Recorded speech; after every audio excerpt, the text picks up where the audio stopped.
Donc aujourd'hui, nous avons la chance de pouvoir échanger avec Benjamin Lebeau. Vous êtes donc directeur général de la société de gestion Alderan.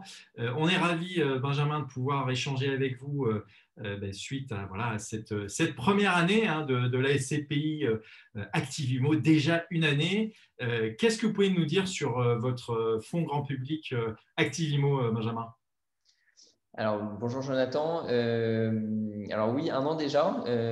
Activimo, je pense qu'aujourd'hui, Activimo est identifié comme la première SCPI entièrement dédiée aux locaux d'activité et à la logistique, notamment du dernier kilomètre. Notre idée de départ, c'était notre volonté d'offrir un peu notre savoir-faire sur cette classe d'actifs au grand public. Et je dois avouer qu'au bout d'un an, j'ai l'impression que cette SCPI a rencontré son public en quelque sorte. En fait, après un peu de pédagogie pour expliquer tout l'intérêt d'investir dans cette classe d'actifs, aujourd'hui, Activimo est pleinement opérationnel. On a réussi à atteindre, voire à dépasser nos objectifs, tant en termes de collecte, mais également de rendement que nous offrons à nos souscripteurs. En termes d'acquisition également, avec un rythme d'acquisition qui est resté intense et qui est resté très bien corrélé à la collecte. Et également une SCPI qui a déjà remporté ses premiers prix avec notamment une reconnaissance aussi en tant que meilleure SCPI spécialisée à capital variable. Malheureusement, un peu également aidé par le contexte du confinement, de la Covid qui a montré tout La l'aspect résilience au final stratégique. du modèle. Oui, exactement. Et l'aspect stratégique de cette classe d'actifs sur laquelle nous avons parié et sur laquelle nous opérons depuis plus de 20 ans. Voilà, bon, donc du coup, on est vraiment au point de vue une année vraiment riche, une année intense, presque 7 acquisitions qui ont été réalisées. Justement, si on en parle, 7 acquisitions pour 30 millions d'euros, comment ça s'est passé au cours de l'année? Parce que voilà, faut prendre le temps de pouvoir bien saisir les opportunités, pouvoir bien les acheter. Qu'est-ce que vous pouvez nous dire sur cette année d'acquisition?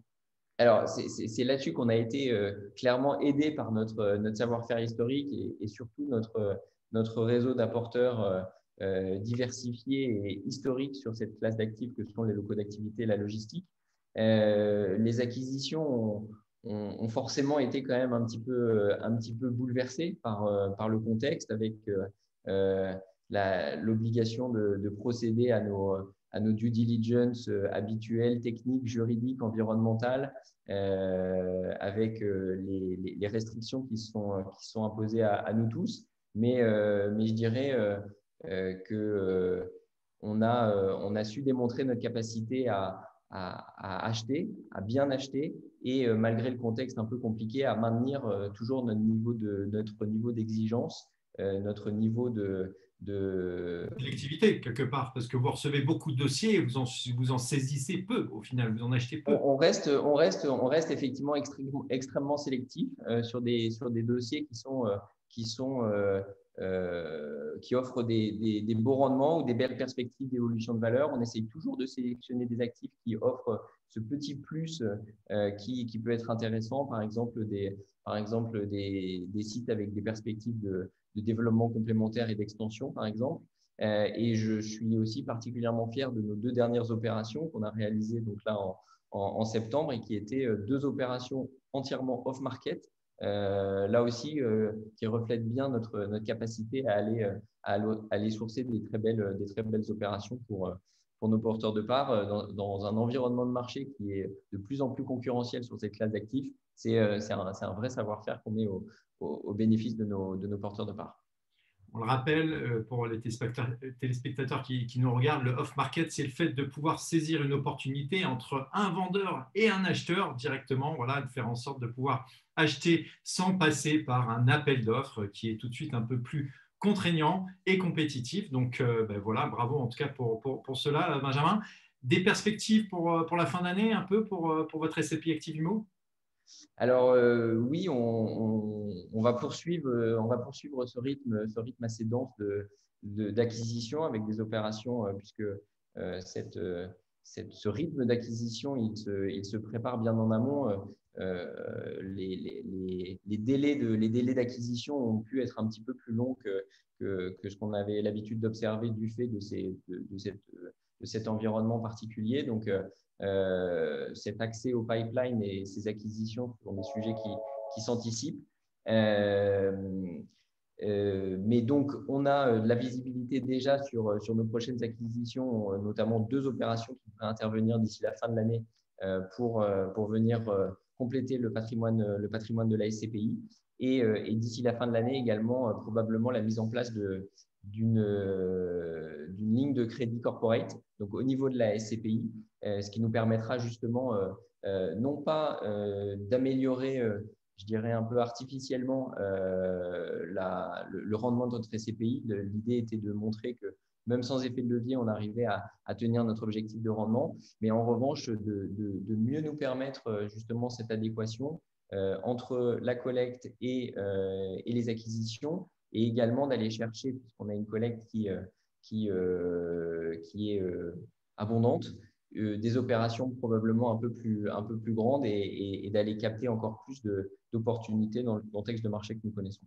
Voilà, donc une bonne adéquation entre la collecte et les investissements et ce que vous avez rappelé, cet objectif de distribution, parce qu'on peut le dire, il est de 6% sur cette SCPI, un 6% quelque part sans faire appel à la dette. Et c'est vrai que ce que vous évoquez, c'est souvent un petit point qui peut être voilà, en fonction des SCPI, il y a certaines SCPI qui sont très fortement endettées jusqu'à 40%, et puis d'autres qui sont beaucoup moins, voire pas du tout.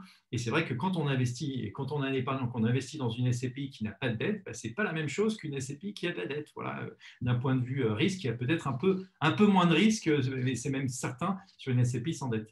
Et notre objectif de 6% a été effectivement tenu sans dette. Voilà. Donc c'est quelque part, c'est la dernière bonne nouvelle que vous vouliez nous partager, c'est ça, Benjamin? Non, une autre bonne nouvelle, c'est aussi, je pense, cette collecte abondante, on va passer les 50 millions d'euros de CAPI, ce qui est également un cap, je pense, pour notre SCPI. Et nous en sommes assez fiers.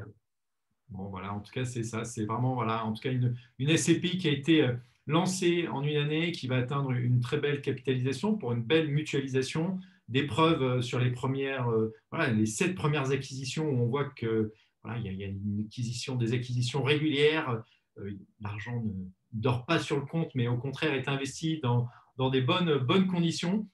On le rappelle, votre SCPI elle est accessible donc en pleine propriété, en nue propriété et également en versement programmé à partir de 50 € par mois, ce qui n'est pas le cas de toute la SCPI. Donc, ça permet d'accéder aussi à cette classe d'actifs avec des versements programmés. On vous remercie. Donc, Benjamin, je rajouterais presque que nous sommes prêts pour le malheureusement reconfinement avec également la mise en place des souscriptions par prélèvement. Voilà, donc on continue d'avancer et de s'adapter au contexte. Voilà, par prélèvement, donc ce qui permet de réaliser encore un peu plus facilement sa souscription. On le rappelle, bien évidemment, pour celles et ceux qui nous regardent, on peut vous accompagner sur l'investissement par meilleurscpi.com sur la SCPI Activimo. Merci beaucoup, Benjamin Lebeau. Je rappelle que vous êtes directeur général au sein de la société de gestion Alderan. Vous gérez du coup ce beau véhicule, la SCPI Activimo, qui a fait preuve depuis une année de son dynamisme avec une SCPI qui atteint une taille vraiment importante. Vous l'avez dit, 50 millions d'euros, un objectif de rendement de 6%. Merci beaucoup, à très bientôt. Et on se reparlera à la fin de ce confinement numéro 2. Merci. Au revoir, Jonathan.